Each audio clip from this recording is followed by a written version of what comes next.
자, 우리 지난주에 암송 구절 있었죠? 우리 같이 한번 띄워주셨네요. 그래요, 한번 보고 합시다. 그래요? 자, 시작. 수고하고 무거운 짐진 자들아 다 내게로 오라. 내가 너희를 쉬게 하리라.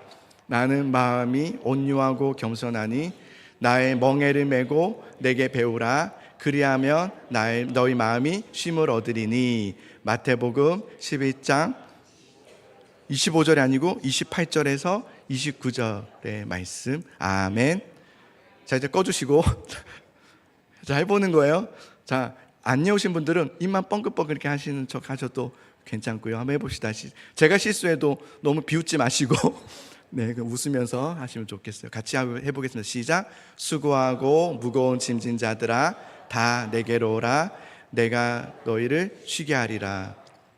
나는 마음이 온유하고 겸손하니 나의 멍에를 메고 내게 배우라. 그리하면 너희 마음이 쉼을 얻으리니. 얻으리니, 그죠? 마태복음 11장 28절에서 29절 말씀. 아멘. 예. 저도 하니까 여러분도 할 수 있습니다. 네. 오늘 이제 성령의 9가지 열매, 오늘 마지막 말씀이네요. 긴 여정을 우리가 한 걸음 한 걸음 밟아왔습니다. 사랑, 희락, 화평, 오래 참음, 자비, 양성, 충성, 온유, 절제. 이 절제. 와, 이 절제 하니까 좀 부담스럽죠? 뭔가 우리에게 절제력이 좀 부족한데, 그죠? 하고자 하는 어떤 결심을 하지만 그 결심이 작심삼일이 될 때가 참 많고, 그래서 지속하지 못할 때가 참 많은 것을 우리가 경험하죠. 그래서 절제는 참 버거운 단어인 것 같아요. 그런데 제가 이 성령의 열매 절제를 묵상하면서 이 절제라는 것은 뭔가 우리에게 좀 무거움을 주고 뭔가 이렇게 억압하는 느낌? 그래서 하고 싶은 걸 하지 못하게 하는, 나는 이걸 하고 싶은데, 나는 이 길을 가고 싶은데 가지 못하게 하는 어떤 그런 무거운 짐, 어떤 숙제. 그래서 그 절제가 사실은 우리에게 좀 버거운 이유는 그 절제를 자꾸 생각해 보면 우리 스스로를 자꾸 자책하게 되고 안 되는 우리의 모습을 보면서 정죄하게 되면서 낙심하게 되는 우리의 모습을 계속 발견하기 때문이 아닐까라는 생각이 들었어요. 그런데 성령의 열매의 절제는 그 반대더라고요. 우리를 억압하고 무겁게 하고 하고 싶은 걸 하지 못하게 하는 어떤 억지로의 어떤 결심과 결단의 능력을 말하는 것이 아니라 반대로 우리의 삶을 자유롭게 하고 병든 자를 낫게 하고 앉은 자를 일어서게 하고 보지 못한 자를 보게 하는, 자유케 하는 그런 능력이 바로 성령의 열매구나라는 생각이 묵상하면서 들었어요. 오늘 우리가 이제 성령의 9가지 열매를 쭉 살펴봤던 것처럼 그 성령의 9가지 앞에는요 육신의 일이 나옵니다. 15가지의 육신의 일은 하면서 나오는 게 있거든요. 우리 그 부분과 연결되어 있는 말씀이기 때문에 우리 이제 마지막 시간이기 때문에 이 육신의 일에 대한 말씀 한번 살펴보면 좋겠습니다. 갈라디아서 5장 19절에서 21절의 말씀이에요. 자, 한번 같이 읽어보겠습니다. 시작. 육체의 일은 분명하니 곧 음행과 더러운 공과 호색과 우상 숭배와 주술과 원수 맺는 것과 분쟁과 시기와 분냉과 당짓는 것과 분열함과 이단과 투기와 술 취함과 방탕함과 것들이라. 전에 너희에게 경계한 것 같이 경계하노니 이런 일을 하는 자들은 하나님의 나라를 유업으로 받지 못할 것이요. 아멘. 무서운 말씀이죠? 네, 무서운 말씀이죠. 총 15가지의 육체의 일이 나옵니다. 이 육체의 일을 제가 하나하나 설명하지 않아도 그냥 육체의 일의 단어 하나하나 그 의미를 이렇게 생각해 보니까 결국 이 육체의 15가지의 일들은 죄죠. 이 죄들은 우리가 통제하지 못하는, 통제하기 어려운 인간의 본성이더라고요. 이건 인간의 본성이에요. 이 죄의 목록들은 인간의 악한 본성들로서 우리의 통제력을 잃게 합니다. 통제성을 잃게 하여서 교만하고 음란하고 탐닉에 빠져 살아가게 하는 아주 인간의 본성들, 15가지의 목록이구나라는 생각이 들었어요. 이 죄가요, 치명적인데요. 왜 치명적이냐면 지금 당장 이 죄를 범하면 특별히 내 인생에 어떤 해로운 영향을 끼치지 않습니다. 지금 내가 당장 이 일을 한다고 해서 내 삶에 어떤 악 효과가 나온다든지 어떤 악 영향이 미쳐지지 않아요. 그래서 이 죄들은 굉장히 치명적이에요. 지금 당장은 이 죄를 범함으로 인해서 내 인생에 뭔가 좋지 않은 일이 일어난다든지 어떤 갑자기 뭔가 이렇게 사건이 터지든지 그러면 모르겠는데 그런 일이 전혀 발생하지 않아요.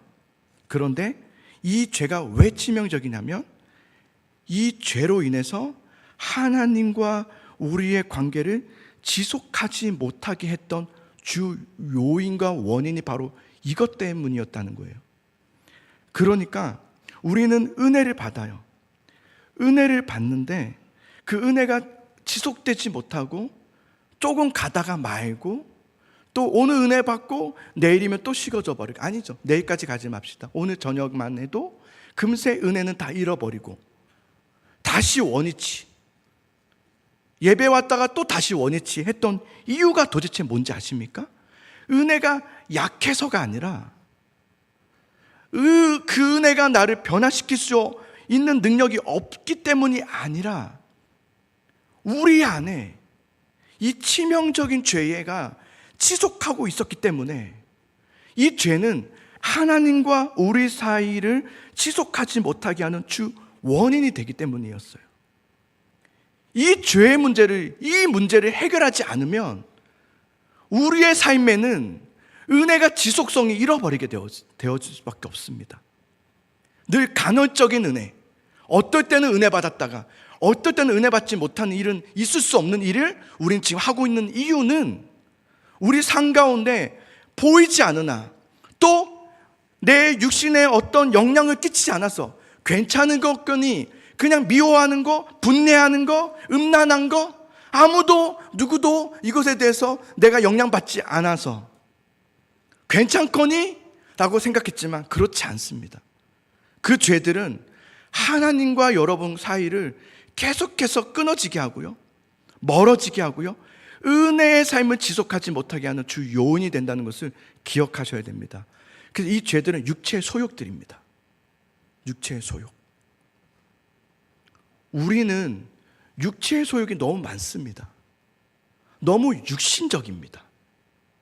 말하는 거, 행동하는 거, 육체의 소욕대로 말하고, 육체의 소욕대로 판단하고, 육체의 소욕대로 이야기하고, 행동하고, 너무 많습니다. 육체의 소욕이.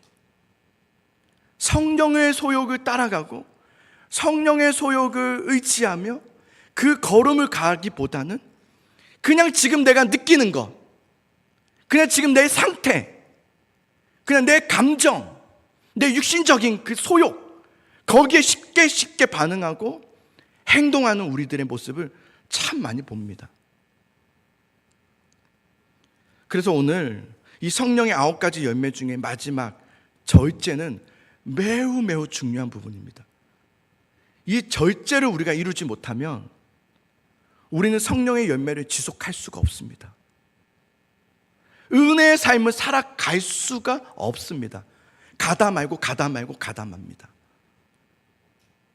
결국 쇠퇴하고 퇴보하게 되죠.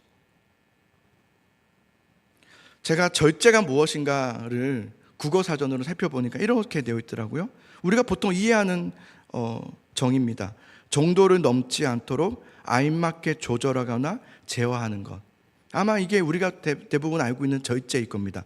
그런데 성령의 열매는 이런 거예요. 내가 나를 어떤 절제하고 내가 나를 어떤 자제시키고 통제하는 능력을 말하는 게 아니라, 여러분의 능력을 말하는 것이 아니라 우리는 이런 거예요. 하나님의 인도하심대로 살고자 하는 욕망, 나를 하나님의 인도하심에 맡겨드리고자 하는 그 욕망, 그 간절함, 그 소욕, 하나님의 통치권 안으로 들어가 살려고 하는 그런 결정, 그게 바로 절제더라고요. 제가 얼마 전에 좋은 글이 하나 있어서 소개하려고 하는데요, 박광림 목사님이라는 분이 쓴 글이었어요. 제목 이겁니다. 우리의 모든 사역에는 실패가 없다. 우리의 모든 사역에는 실패가 없다. 잘 들어보십시오. 무엇이 성공인지를 내가 정하지 않으면 우리에겐 실패란 없다. 무엇을 해도 실패가 없다. 그래서 정죄도 부끄러움도 수치도 평가당하는 그 어떤 것도 없다. 성경이 말하는 대로의 결정이라면 뭐라도 하면 된다. 그리고 뭘 해도 성공인 것이다. 누군가의 의도가 반영되어 이것만이 성공이라고 정의하지 않는 한 하나님은 합력하여 선을 이루신다. 내가 주도하지 않고 내가 정의하지 않고 하나님께 맡기며 나아간다면 그 모든 결과는 하나님께 있음을 인정하면 된다. 그래서 앞으로의 우리의 모든 사역에는 실패란 없다. 그래서 우리는 자유하다. 제가 이 글을 읽고 정말 많은 생각과 깊은 깨달음을 얻었습니다. 이번 주에. 우리 인생에서 우린 실패했다. 난 안 된다. 나는 자꾸 이렇게 실패하는 것 같다라고 하는 그 경험들, 그 이유가 어쩌면 내가 정말 그것이 그 일에 실패했기 때문이 아니라, 정말 여러분이 실패했기 때문이 아니라 그 일에 내 의도가 들어가 있고 그 일에 내가 정한 어떤 정의가 있었던 거예요. 그래서 이것이 이렇게 돼야 돼. 그래야 성공이야. 라고 했던 그 정의가 내려져 있었기 때문에 내 뜻대로, 내 정의대로 되지 않는 것을 우리는 실패라고 여겼구나. 하나님이 내 삶의 주인 되시고 하나님이 내 인생의 목적이 되신다면 우리 삶의 모든 과정에는 실패란 없습니다. 그죠? 오히려 모든 것이 하나님의 은혜인 거예요. 내 뜻이 정해져 있지 않다면, 그러나 하나님의 뜻 가운데 내가 나아가고 있는 것이라면 그 일은 결코 실패가 아닙니다. 하나님의 은혜의 자리죠. 중요한 것은 그래서 우리의 중심, 우리는 무엇을 소욕하고 있으며 무엇을 욕망한 가운데 살아가고 있는가가 참 중요하다는 생각이 들었습니다. 자, 오늘 우리가 읽었던 말씀인데요, 욥기서 1장의 말씀이죠. 욥의 이렇게 고백해요. 이르되 내가 모태에서 알몸으로 나왔사온즉 또한 알몸이 그리로 돌아가올지라. 주신 이도 여호와시요 거두신 이도 여호와시오니 여호와의 이름이 찬송을 받으실지어다 하고 그 모든 일에 욥이 범죄하지 아니하고 하나님을 향하여 원망하지 아니하였다. 이 욥의 고백이 언제 나온 거냐면 성공했을 때, 우리가 이해할 때, 잘 되었을 때 나온 고백들이 아니라 가장 밑바닥에, 인생의 가장 아픔과 고통 속에 있을 때 하나님께 드린 고백입니다. 욥은 어떤 사람이었냐면 하나님을 예배하는 사람이었습니다. 그는 의로운 사람이었어요. 그래서 성경에서 뭐라고 했냐면 욥은 온전하고 정직하여서 하나님의 경외하며 악에서 떠난 자다, 이렇게까지 말씀하셨어요. 그리고 하나님 앞에 의로운 사람이었다고 하나님이 칭찬한 사람이었어요. 대단한 사람입니다. 그는 철저한 예배자였는데요, 그 생일을 맞이하면 자녀들을 다 불렀습니다. 그래서 함께 잔치를 베풀어요.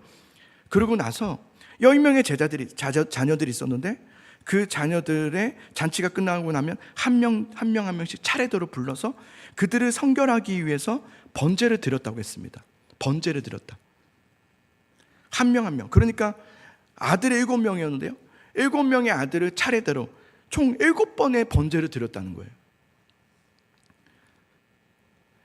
성경이 이렇게 말해요. 그걸 보면서 욥의 행위가 항상 이러하였다. 그의 삶은, 그의 모든 날이 늘 이랬다는 거예요. 늘 그는 예배하고자 살았고 철저하게 하나님 앞에 의롭게 예배하며 살았던 사람이었다는 것을 말하는 거예요.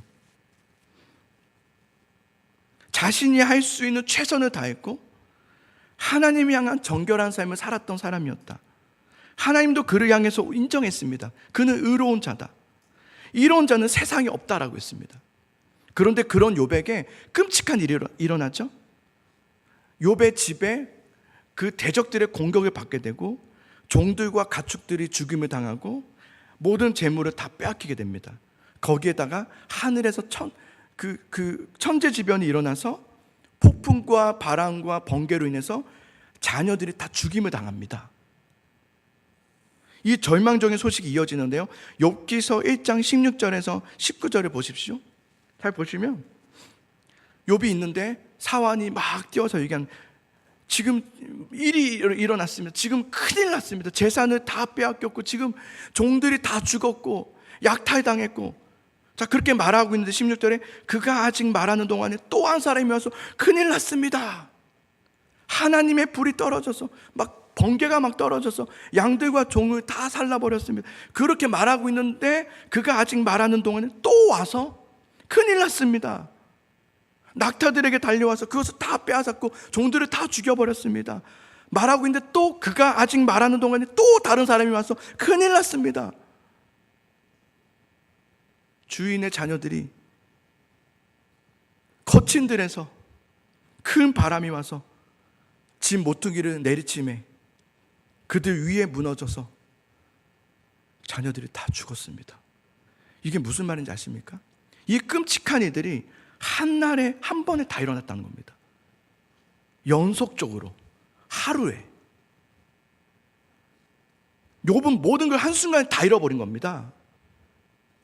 재산을 잃고 모든 것을 다 잃고 자녀들을 잃고, 뭐 한 명 잃었다는 게 다 잃었다는 거예요. 자녀들을.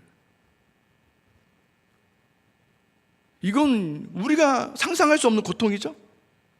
그리고 아무리 고통이라도 이런 고통은 없죠. 우린 이런 고통까지는 겪지는 않지만 욥은 이런 고통을 겪었어요. 그런데 이때 욥의 반응을 보십시오. 욥기 1장 20절이에요. 자, 한번 읽어봅시다. 시작. 욥이 일어나 겉옷을 찢고 머리털을 밀고, 여기까지 이해가 돼요. 그런데 땅에 엎드려 예배했다는 거예요. 하나님 앞에 엎드려 예배했다는 거예요. 이 기가 막힌 사건과 고통 가운데 원망하고 따지고 분노하고 나 이제 안 해! 라고 할 만큼, 그런데 그러지 않고 하나님 앞에 나와서 예배했다는 거예요. 여러분, 이게 이해가 되십니까? 이런 상황 속에 와서 예배할 수 있습니까? 지금 끔찍한 일을 당했는데 여기서 화도 내고 막 분하고 원망하고 불평하고 막 하나님은 살아있습니까? 화를 내고 막 성경책 집어 던지고 이래도 정말 이런 일을 누구가 겪었다면 우리는, 저도 뭐라 말할 수 없을 것 같아요. 그냥 그게 이해가 될 것 같은 거예요. 그런데 이런 상황에서 하나님 앞에 나와 예배했다는 것이 여러분이 이해가 되십니까? 욥의 이런 모습은 우리에게 도전이 되기보다는 사실은 부담이 됩니다. 나는 이렇게 못하겠는데? 이렇게까지는 나는 하나님 예배할 수는 없는데? 자신이 없죠. 우린 욥과 같은 그런 성량과 성격이 되지 못합니다. 그죠? 난 다혈질이라서 나는 이런 건 참지 못해. 뭐 이럴 수 있잖아요. 이런 고난과 어려움을 당할 때 하나님 앞에 나와서 예배한다? 그것보다는 우리는 예배를 안 나오고 화내고 분노하고 시험에 들고, 예배 나와서 시험에 들어서 예배가 안 되죠. 예배가 되겠습니까? 오더라도 그냥 맨 뒤에 앉아서 이렇게 있는 게 다 그 최선 아니겠습니까? 그런데도 불구하고 아무리 예배도 안 되고 집에 가서 잠이 안 오고, 그리고 새벽에 벌떡 일어나서 분해하여서 내가 왜 이런 일을 당해야 되는지 난 도저히 모르겠다. 이게 우리들 아닙니까? 그런데 욥은 고난 중에서 내가 못해서 알몸으로 나왔사온즉 주신 이도 하나님이시오 거두시는 이도 하나님이시니 나는 하나님만 믿고 하나님만 의지하며 예배하노라, 이렇게 말했다는 거예요. 우리는 살면서 온갖 경험을 합니다. 어려움을 겪죠. 여기 어려움이 없으신 분이 없을 겁니다. 다 어렵죠. 다 힘들죠. 어려움이 없다가도 생각해보면 갑자기 나오죠. 자녀 걱정, 남편 걱정, 집안 걱정, 사업 걱정, 이런저런 어려움들이 많죠. 또 건강이 또 안 좋아지네. 원래 스트레스 받으면 건강이 안 좋아지니까요. 건강은 또 악화되고, 이럴 때 괜히 예민하니까 사람들과 자꾸 부딪히고, 괜히 해도 하지 않아도 되는 말을 해서 상처를 주고, 그러니 또 상처를 줬지만 그게 또 속상해서 상처를 스스로 받고, 관계는 또 깨어지고, 다른 데 갈까? 이런 생각도 들고, 그냥 쉴까? 정말 이런저런 우리를 낙심하게 하고 낙담하는 이들이 얼마나 많은지 모릅니다. 그때 우리도 좀 욕과 같이 좀 멋들어지게 주신 이도 여호와시오 거두신 이도 여호와시니 나는 하나님만 이렇게 나올 수가 없어요. 그게 잘 안 되잖아요. 욥은 다 잃었습니다. 그런데 아직 안 잃었더라고요. 아니, 그 정도면 잃은 거 아니에요? 남았더라고요. 뭐요? 몸이 남았잖아요. 몸에 질병이 밀려옵니다. 야, 어떻게 하라는 거죠, 이거? 그죠? 다 잃었다 생각했는데 몸마저도 질병을 얻게 되니 이 몸의 질병은 욥의 마음을 정말 고통스럽게 했습니다. 여기서 무너질 만한 것 같아요. 그래서 성경에 보면 피부병이었는데요, 너무 간지럽고 아프고 그러니까 깨진 그 질그릇 조각으로 몸에 피가 나도록 긁었다고 했습니다. 이게 단지 그냥 그 가려워서 정도가 아니고 마음의 극심한 고통을 상징했던 것 같아요. 그렇죠? 저도 너무 스트레스 받을 때 목이 물리면 간지럽잖아요. 막 긁을 것 같아요. 안 그래도 짜증 나는데 이 너까지도 목이 잡으려고, 그죠? 잡아주기리라 막 이렇게 그런 마음이 아니었을까 싶어요. 막 긁고 막 피가 나고, 그리고 딱지가 생기니까 또 간지러우니까 또 긁고, 또 살갗이 벗겨지고, 완전 몸이 만신창이가 된 거예요. 이것을 옆에서 지켜봤던 욥의 아내가요, 이런 말을 해요. 여보, 뭐하러 참아? 뭐하러 그래? 그냥 차라리 하나님 욕하고 죽어. 뭐하러 그렇게 거룩하게 해? 그 믿음 무슨 소용이야? 이제 뭐가 있어? 밑바닥인 줄 알았는데 밑바닥에 밑면까지 보여줬는데 그냥 하나님 떠나, 우리 그만하자, 이게 욥의 아내였어요. 그러면서 욥의 아내는 남편 욥을 떠나버립니다. 답답해 죽겠네, 떠나버려요. 난 당신과는 못 살아, 떠나버립니다. 욥은 정말 다 잃었습니다. 다 잃었어요. 그런데 그때 욥이 이렇게 고백합니다. 자, 2장 10절의 말씀입니다. 읽습니다. 시작. 그가 이르되 그대의 말이 참 한 어리석은 여자의 말 같도다. 우리가 하나님께 복을 받았은즉 화도 받지 아니하겠느냐 하고 이 모든 일에 욥이 입술로 범죄하지 아니하니라. 어떻게 하면 욥은 이럴 수가 있는 거죠? 우리가 생각하기로는 야, 욥은 참 대단하다, 욥은 의지력이 대단한 사람이야, 그 사람은 한다면 하는 사람인가 봐, 한 번 믿으면 그냥 끝장을 보는 믿음의 사람인가 봐, 재산도 다 있고 자녀도 있고 몸도 있고 아내도 있고, 이런 상황 속에서 원망하지 않고 예배한다는 거? 야, 그 의지력 대단하네. 근데 주님, 나는 그런 의지력이 없습니다. 나는 욥과 같이 못합니다. 우리는 욥의 의지력, 어떤 욥의 절제력의 강함을 우리 생각하는 것 같아요. 그가 의지력이 강한 사람이라서 우리보다 좀 특출난 성품과 한다면 하는 사람이라서 그가 정말 하나님 앞에 입술로 범하지 않고 원망하지 않고 하나님을 예배했을까? 그런 걸까요?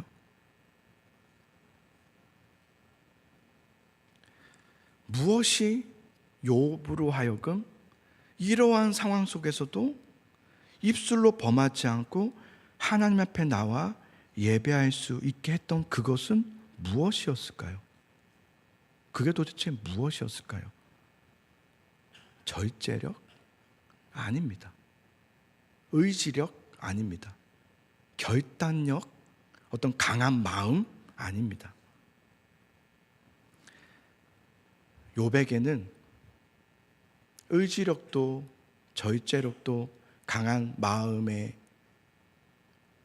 상태가 아니라 욥의 마음은 하나님을 향한 하나님에 대한 그 거룩한 소욕과 욕망과 방향이 자신의 육체의 소욕보다 더 컸기 때문입니다. 그게 더 컸기 때문이에요. 성령의 열매의 절제는 한 번 한다고 하면 하는 어떤 사람의 욥과 같은 사람의 어떤 성품과 그의 어떤 인품과 어떤 그런 참 그 절제력과 의지력을 말하는 게 아니라 성령의 열매의 절제는 하나님만이 내 삶의 전부이시고 하나님을 섬기고 하나님을 사랑하고 하나님을 예배하고자 하는 그 성령의 소욕과 욕망과 방향이 내 육신의 소욕보다 더 크는 것, 그것을 성령의 열매의 절제라고 하는 거예요. 성령의 소욕이 내 육신의 소욕보다 커서 내 육신의 편안함과 내 속에 있는 말들을 그냥 하고 싶은 대로 쏟아내지 않고 굳이 하지 않아도 되는 말을 하지 않고 알지도 못하면서 마치 다 아는 것처럼 말하는 걸 하지 않고 뭔가를 평가하고 비난하고 판단하고 부정적으로 하는 것을 하지 않고 마치 내가 다 아는 것처럼 하는 걸 하지 않고 그래서 내 속에 있는 느낌들을 다 말로 표현하지 않고 참아내는 것, 이것은 우리의 의지력을 말하는 것이 아니라 내 안에 어떤 욕망이 더 큰 거냐면 나는 그런 마음이 있지만 내 마음에 판단하고 정죄하고 이 말하고 싶은 그거, 그 말 하시면 안 됩니다. 내가 이 말을 안 하려고 했는데 그 말을 정말 하시면 안 됩니다. 그걸 하지 않는 것, 그 이유는 내 안에 그 말하고 싶은 욕망보다 내 육체의 욕심과 소욕보다 나는 하나님으로 살고 싶은, 나는 하나님의 말씀으로 살아보고 싶은 그 욕망이 더 커서 나 정말 말씀대로 살아보고 싶어서 내가 이렇게 행동하고 말하고 판단하고 싶지만 하지 않는 것은 나는 하나님의 자녀로서 살아가고 싶어서 그 욕망이 그 육체의 소욕보다 더 크기 때문에 나오는 그 마음의 중심과 소욕이 바로 절제입니다. 그게 성령의 절제입니다. 어떤 사람은 이렇게 말하더라고요. 나는 하고 싶은 대로 그냥 하는 사람이야. 난 안 하고 싶으면 안 해. 나는 쿨해. 아니면 아닌 거야. 난 그런 거 신경 안 써. 사람들이 뭐라고 말하든 어떻게 생각하는 난 신경 안 써. 난 내가 중요해. 내가 하고 싶은 대로 할 거야. 난 말하고 싶으면 난 말해. 나 상대방 그렇게 배려하지 않아. 어떻게 병나? 나 병나고 싶지 않아. 나 말하고 싶은 대로 말할 거야. 내가 싫으면 싫은 거야. 그렇게 충동적인 내 육신의 소욕대로 사는 것이 마음이 편할 수는 있을지 모르겠습니다. 그런데 그 마음은 우리에겐 다 있죠. 그러나 그러면 안 되지. 하나님의 사람이 그러면 안 되지. 하나님의 은혜를 받은 내가 그렇게 해서는 안 되지. 내가 그렇게 말하면 안 되지. 하나님께 받은 은혜가 있는데 나 그러면 안 되지 하고 내 속에 치밀어 오는 분노와 부정적인 내 성향대로 말하고자 하는 습관대로 하지를 않고 참아내는 것. 왜요? 하나님의 사람으로서 살고 싶은 욕망이 더 크기 때문입니다. 주님이 원하시는 대로 살고 싶은 마음이 더 간절하기 때문이죠. 나의 거룩한 그 욕망과 하나님 향한 그 방향이 내 육신의 지금의 감정과 판단을 내세워서 말하는 것보다 내 하나님 향한 그 마음이 더 크기 때문에 그 내 안에서 나오는 그 육신의 소욕대로 하지 않기로 하는 것, 지금 참는 것, 참아내는 것, 그것이 바로 성령의 열매인 절제입니다. 제가 지금 온 힘을 다해서 힘이 굉장히 빠지네요. 우리가 하나님을 섬기는 것, 교회에서 봉사하는 것, 배우고 섬기는 일에 어떤 거 참여하는 것, 안 하고 싶습니다. 받지만 모른 척 하는 거죠. 저거 바꿔야 되는데 안 하는 겁니다. 알죠? 귀찮습니다. 그럴 때는 꼭 따져요. 저 누구 담당이지? 따지는 거죠. 저 왜 그 안 해? 이렇게. 우리는 좀 고생하는 거 안 하고 싶습니다. 귀찮은 거, 좀 불편한 거, 뭐하러 그래? 이런 거 있잖아요. 뭐하러 그렇게까지, 그냥 놔둬, 우리 좀, 그죠? 아마 여러분이 저에게 원하는 건 그런 거 아니겠어요? 좀 놔두세요, 우리 좀. 알아서 할 테니까. 만약에 여러분의 자녀가 여러분에게 엄마, 나 좀 놔둬. 나 알아서 할 테니까. 그러면 엄마가 그래, 내가 알아서 할게.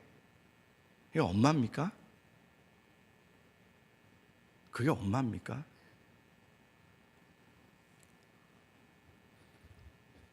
제 스스로 저의 별명이 뭔지 아십니까? 교회 엄마입니다. 저는 정말 엄마 같아요. 엄마같이 행동하는 것 같아요. 때로는 잔소리도 하고 때로는 막 안아주기도 하고. 그리고 엄마는 어떤지 아세요? 혼자 있을 때 자신을 자책하죠.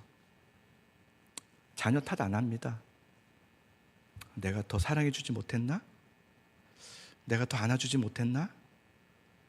이게 엄마죠. 어떤 일에 하는 거, 희생하는 거, 섬기는 거, 우리는 그냥 편하게 지내고 싶습니다.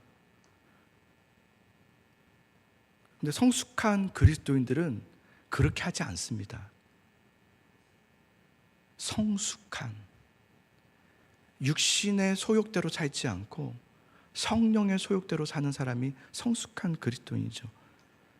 그게 내가 해야 될 일이기 때문이 아니라 어떤 의무감 때문에 내가 해야지, 내가 그리스도인이니까, 내가 목사인데, 내가 뭐 집사인데 해야지, 이런 게 아니라 그 하려고 하는 그 마음의 궁극적인 이유는 나는 하나님을 믿고 싶고 하나님 앞에 원하신 대로 살고 싶은 그 마음의 성령의 욕심과 욕망이 훨씬 더 크기 때문에 내 육신은 귀찮지만, 참여하고 싶지 않지만, 하고 싶지 않지만 나는 그 육신대로 살지 않고 성령의 소욕대로 살고 싶은 그 마음이 더 크기 때문에 내가 그 일을 하겠습니다 하고 하는 것이 바로 성숙한 그리스도인입니다.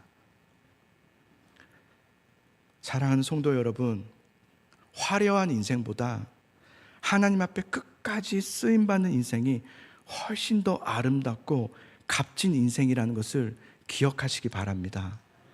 편안한 인생보다 끝까지 하나님의 쓰임받는 자리에 남아있는 그것이 가장 복된 자리임을 기억하시고 성령의 열매 절제로 주님 앞에 사용되고 사역되어지는 사랑하는 우리 귀한 우리 성도님 될 수 있기를 간절히 축복하고 소망합니다.